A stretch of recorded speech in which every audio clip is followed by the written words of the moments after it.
Futbolo klubas Klaipėda renkasi naują kelią. Praėjusiame sezone 8-ąją vietą 10 komandų Lietuvos futbolo A lygoje užėmusi Uostamiesčio ekipą rėmėsi futbolo mokyklos auklėtiniais. Šiame sezone Klaipėda atsivežė visą būrį legionierių ir nežada sustoti. Ekipą treniruos brazilas Luisas Antonijo Ferreira. Komandos vadovybė tikino, jog legionieriai klubui atsieina net pigiau nei Lietuvos futbolininkai. Klubo politika šiandieną dėja yra tokia, sakykime, ir mokestinė Lietuvos, kad mums legionierius yra ir naudingesnis.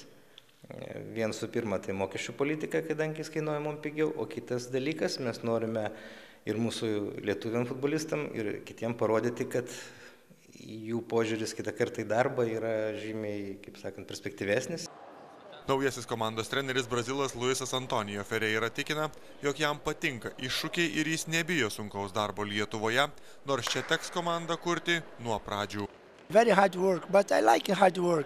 Labai sunkus darbas laukia čia, tačiau aš jo nebijau. Turiu galimybę matyti, kaip augs mano komanda ir visas Lietuvos futbolas. Tikiuosi, jog pavyks atlikti didžiulį darbą Lietuvoje.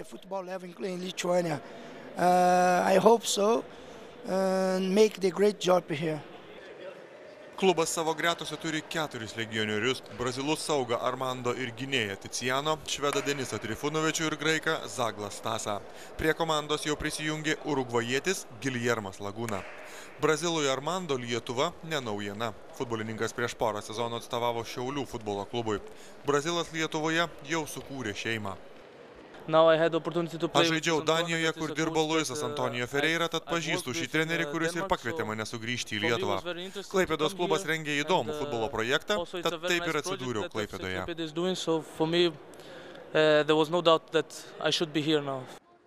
Šalia legionų iš Pietų Amerikos nemažai tikimasi ir iš vietos žaidėjų. FC Klaipėda naujajame sezone A lygoje tikisi pakliūti į pirmąjį penketuką. Vaclavas Gedvilas, Sport 1 žinios plius, Klaipėda.